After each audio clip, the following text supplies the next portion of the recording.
பத்திரிகைகளுக்கு காலை வணக்கம். இன்றைய தினம் சட்டப்பேரவை நிகழ்ச்சி துவங்கியவுடன் அனைத்து இந்திய அண்ணா திராவிட முன்னேற்ற கழகத்தினுடைய சட்டமன்ற கட்சியினுடைய எதிர்க்கட்சி துணைத் தலைவர் திரு உதயகுமார் அவர்கள் ஏற்கனவே 11/1/2022 தமிழ்நாடு சட்டப்பேரவை விதி 68 படி மாண்புமிகு திரு எம் அப்பாவு அவர்கள் பேரவைத் தலைவர் பதவியில் நீக்க வேண்டும் என்று கடிதம் வழங்கியுள்ளார்.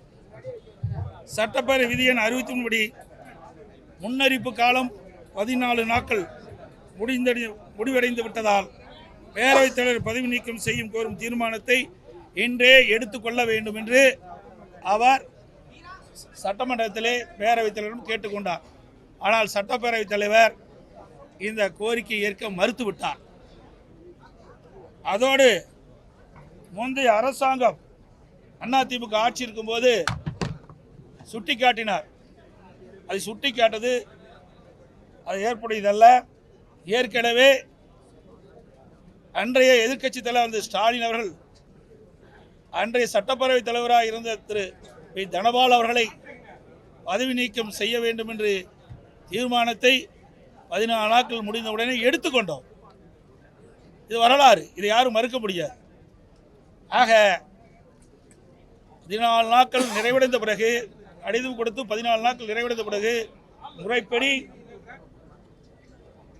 சட்டமன்ற நிகழ்ச்சி தள்ளி வைத்து அனைத்து இந்திய அண்ணா திராவிட முன்னேற்ற கழக சட்டமன்ற எதிர்க்கட்சி துணைத் தலைவர் கொண்டு வந்த அந்த சட்டப்பேரவை தலைவர் பதவி நீக்க தீர்மானத்தை எடுத்துக்கொண்டிருக்க வேண்டும்.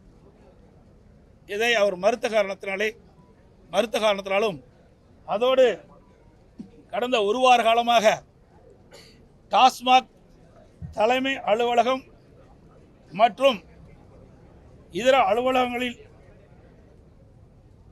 அதோடு இந்த டாஸ்மாக் நிறுவனத்திற்கு சப்ளை செய்கின்ற மதுபான தயாரிப்பு தொழிற்சாலையிலும் மத்திய அமலாக்கத்துறை தொடர்ந்து சோதனை நடவடிக்கை மேற்கொண்டு அதன் அடிப்படையில் நேற்றைய தினம் ஒரு செய்தி பத்திரிகையிலும் ஊடகத்திலும் வந்துள்ளன. அமலாக்கத்துறை செய்தி வெளியிட்டது. அதில் 1000 கோடிக்கு மேல் முறைகேடு நடந்துள்ளதாக செய்தி வெளியாகியுள்ளன. விசாரணை தொடர்ந்து நடைபெற்றுக் கொண்டிருக்கின்றது. இந்த விசாரணை முழுமையாக முடிவடைகின்ற பொழுது சுமார் இந்த டாஸ்மாக் நிறுவனத்தின் மூலமாக கிட்டத்தட்ட 40,000 கோடி அளவுக்கு ஊழல் நடைபெற்றிருக்குமோ என்று சந்தேகம் எழுகின்றது. இந்த அரசு அதை பற்றி இன்னும் எந்த ஒரு செய்தி வெளியிடப்படவில்லை.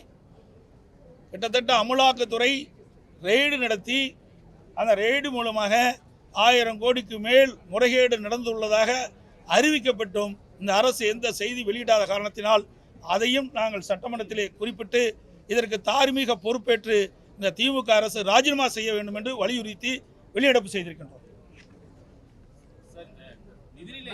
இல்லை, அது பின்னாடி வந்து பேசுகிறோம். நிதிநிலை அறிக்கையெல்லாம் வெளியிட்டிருக்காங்க. நிதிநிலை அறிக்கை முழுமையாக வெளிவந்த பிறகு பத்திரிகையாளரை சந்தித்து ஊடக நண்பர்களை சந்தித்து கருத்துக்களை நாங்கள் தெரிவிக்கின்றோம். ஆமாங்க, அதான் நம்ம தெளிவாக சொன்னேன். 11/1/2025 தமிழ்நாடு சட்டப்பேரவை விதி 68 படி மாண்புமிகு திரு எம் அப்பாவு சட்டப்பேரவைத் தலைவர் பதவி நீக்க கோரும் என்று கடிதம் வழங்கியிருக்கிறார். அது குறித்து தான் அந்த தீர்மானத்தை வலியுறுத்தி தான் இன்றே இந்த தீர்மானத்தை விவாதத்துக்கு எடுத்துக்கொள்ள வேண்டும் என்று வலியுறுத்தினோம். அதை நிராகரித்து விட்டார். அதோடு இந்த மதுபானத்தில் நடைபெற்ற ஊழல் குறித்தும் சட்டமன்றத்தில் நாங்கள் இந்த அரசு மிகப்பெரிய ஊழல் நடைபெற்றிருக்கின்ற காரணத்தினால் ராஜினாமா செய்ய வேண்டும் என்று வலியுறுத்தி சட்டமன்றத்தில் நாங்கள் வெளியிடப்பு செய்தோம்.